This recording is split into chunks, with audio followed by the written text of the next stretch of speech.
Bom dia, valentes do Altíssimo. Nesta manhã, eu louvo ao Senhor pela sua vida, clamo por sua vida e declaro a vitória, a bênção do Senhor sobre a sua vida, sobre a sua casa. Estamos aqui firmes no nosso jejum, 29º dia do jejum, quase 30 dias, né? Aproximando da reta final. Muita bênção, muita graça, muita unção de Deus.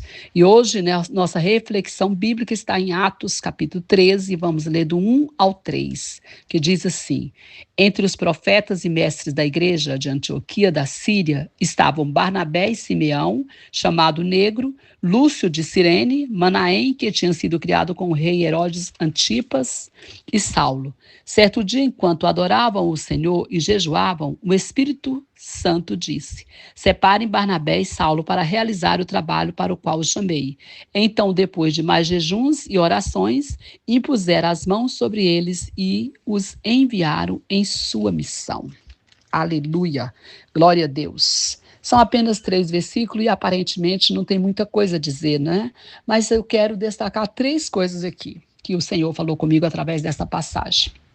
Bom, primeira coisa que eu quero contextualizar é que aqui é a primeira viagem missionária de Paulo, né?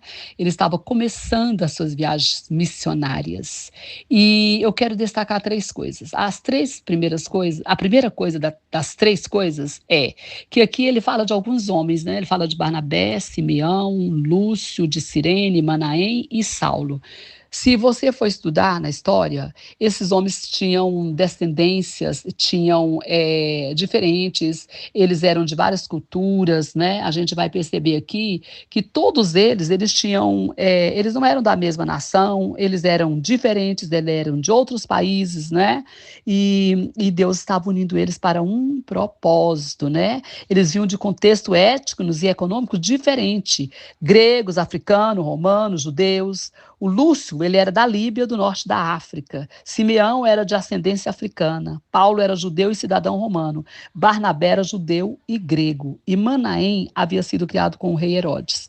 Então, eles eram de etnias diferentes, mas o Senhor os uniu. Então, o que a gente aprende aqui? Que Deus une as pessoas para um propósito. E que nós não podemos também ter preconceitos. Às vezes nós temos preconceito. Ah, porque o fulano é negro. Ah, não, porque o fulano é baiano. Ah, não, porque o fulano é do Ceará. Ah, não, porque o fulano é goiano. Então a gente tem um preconceito, é carioca. Mas não tem isso. Para Deus ele não tem preconceito, ele não tem acepção de pessoas. Ele ama todas as pessoas e ele valoriza todas as pessoas e ele tem um propósito na vida de cada pessoa, de cada raça, de cada tribo, de cada nação.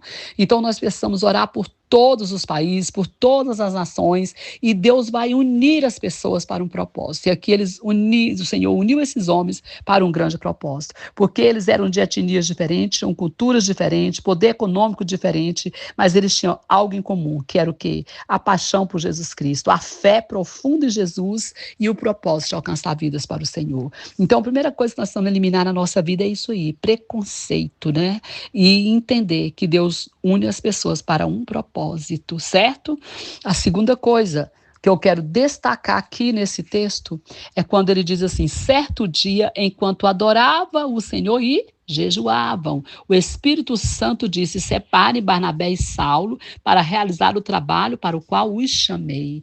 Então, amados, quando nós estamos adorando o Senhor, jejuando, orando, o Espírito Santo de Deus vem, fala conosco e nos direciona e nos conduz. Aqui o Senhor falou com eles e os conduziu e pediu a eles: separem Barnabé e Saulo para realizar um trabalho para o qual os chamei. Sabia certinho quem ele queria e para qual trabalho que deveria ser feito. Então, se você quer uma direção de Deus para a sua vida, se você quer saber o que Deus quer para você fazer, se você quer realmente ter uma intimidade maior com Deus, se aproxime dele.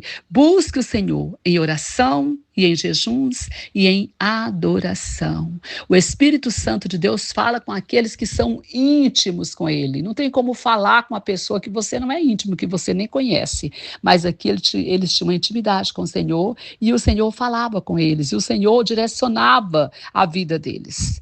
E aí, a terceira coisa é no versículo 3, quando ele diz: então, depois de mais jejuns e orações, impuseram as mãos sobre eles e os enviaram em sua missão. Ou seja, houve um chamado específico e tudo indica aqui que a coletividade, que a igreja orou mais ainda, né, para confirmar essa direção, esse chamado, e após essa confirmação, eles impuseram as mãos sobre eles e os enviaram à sua missão. O Senhor pediu algo, o Senhor requereu deles, né, isso aí. Então, vamos buscar a confirmação de Deus, daquilo que Ele está falando conosco. Vamos buscar também a confirmação e a aprovação da igreja, né? Porque às vezes nós somos muito independentes, nós pensamos uma coisa e queremos e já vamos falando, Deus falou comigo, mas o pastor não ouviu, então o pastor está cego, a liderança da igreja é cega, porque Deus está falando comigo. Será mesmo que a liderança está cega? Será que o pastor está cego ou você está tupetudo na religiosidade, achando que Deus está falando com você, mas é obra da sua carne? Porque se realmente você tem um pastor e uma pastora e uma liderança que é de Deus, se você tem, estou dizendo se você tem, com certeza vai ter unidade naquilo que Deus mostra. Se Deus mostrou para você, vai mostrar para eles. Se Deus mostrou para eles, com certeza vai mostrar para você também, se você estiver aberto para ouvir o Espírito Santo de Deus falando. Então vamos caminhar em unidade, é importante essa unidade. E eu quero fechar essa palavra hoje perguntando a você uma coisa. O que você tem para oferecer ao Senhor? O que será que Deus está requerendo de você? O que será que Deus quer que você entregue para Ele? Se dedique a Ele. Aqui Ele pediu essa dedicação, aqui Ele pediu, separe os dois para mim fazer isso, isso e isso. Deus tem pedido muitas coisas de nós, de forma coletiva, como igreja, e tem nos pedido de forma individual. O que o Senhor quer falar com você? Ouça o Senhor nesses dias. Abra os seus ouvidos para ouvir a voz do Espírito Santo de Deus e veja o que Ele quer pedir para você. O que Ele está te pedindo, o que Ele está requerendo de você, o que Ele quer que você dedique a Ele. Amém? Que o Senhor te abençoe. Que o Senhor abençoe sua casa. Que o Senhor abençoe o Brasil e as nações. Pastora Vênia, Goiânia, Goiás.